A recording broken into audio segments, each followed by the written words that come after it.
नमस्कार साथीहरू, स्वागत छ यो मेरो पहिलो ब्लगमा र आज हाम्रो अफिसमा मनाउँदैछौँ प्री दिवाली सेलिब्रेसन। आशा छ यहाँहरूले मन पराउनुहुन्छ होला भनेर। अफिसमा चाहिँ हामीले फर्स्टमा त कामहरू गर्यो, अन्त त्यसको बादमा चाहिँ हामी सबैजना मिलेर चाहिँ डेकोरेसनको लागि स्टार्ट गर्नु आँटेको छौँ। अन्त यहाँ हामी हेर्दैछौँ कुन साइडमा कस्तो खालके माला लगाउनु। म र मेरो साथी भएर चाहिँ उसले बजारबाट किनेर मालाहरू ल्याएको थियो। यो चाहिँ एकदमै राम्रो रियल सयपत्री जस्तै हुँदो रहेछ नि त यो फुल चाहिँ हो। बायोडिग्रेडेबल पनि अरे, यसले कुनै उयोलाई पनि के भन्छ हार्मफुल पनि हुँदैन रहेछ हो। अन्त हामी यहाँ सर पनि एकदमै सपोर्टिभ हुनुहुन्छ। उहाँको कारणले गर्दाखेरि चाहिँ यो प्री दिवाली सेलिब्रेसन चाहिँ एकदमै यादगार बनेको छ हो। एकदम सपोर्टिभ हुनुहुन्छ उहाँले पनि हामीलाई एकदम सघाउनु भयो।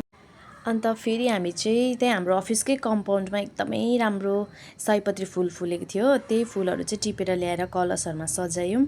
कस्तो राम्रो फुलेको छ हेर्नुहोस् न। अब ठिक्कै यो फुल फुल्यो भने चाहिँ ठिक्कै तिहारहरू आएको जस्तै हुन्छ नि त। त्यस्तै हाम्रो अफिसमा पनि अस्तिदेखि एकदमै तिहारकै रमझम थियो हो। अन्त त्यसको बादमा हामीले रङ्गोलीहरू मजाले बनायो सबैजना मिलेर। रङ्गोलीको डिजाइन पनि अहिले म तपाईँहरूलाई देखाउँछु कस्तो राम्रो भएको छ। फाइनल रङ्गोलीको लुक चाहिँ यस्तो थियो। कस्तो छ होला भनिदिनुहोस्। फाइनल डेकोरेसन चाहिँ हाम्रो यस्तो थियो। तिनवटा रङ्गोली बनायो। त्यहाँदेखि हामीले भित्ताहरूमा टाल्यो। एकजना चाहिँ काम गर्नुमा बिजी छ, अफिसको काम हो। त्यहाँबाट मेरो नानी पनि हेर्नुहोस् न रङ्गोलीहरू हेर्दै हेर्दै आउँदैछ। ऊ चाहिँ स्कुलकै सुज लगाइरहेको छ हो। र हाम्रो क्रेडिट लिङ्केज कन्सल्टेन्ट सरले चाहिँ हाम्रो रुद्रमणि सर इन्सपेक्टर सरलाई अन्त एसडिओ सर म्याडमलाई पनि वेलकम गरिसके पछाडि चाहिँ हामीले भैलिनी खेल्न स्टार्ट गऱ्यौँ।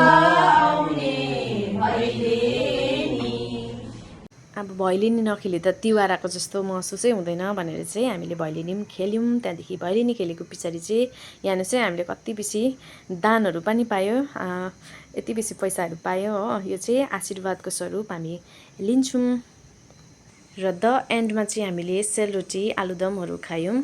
अन्त सबैजनालाई ह्याप्पी दिवाली। तपाईँहरूले पनि राम्रोसँगले मनाउनु होला। र यो मेरो भिडियो मन पर्यो भने लाइक कमेन्ट गरिदिनु होला।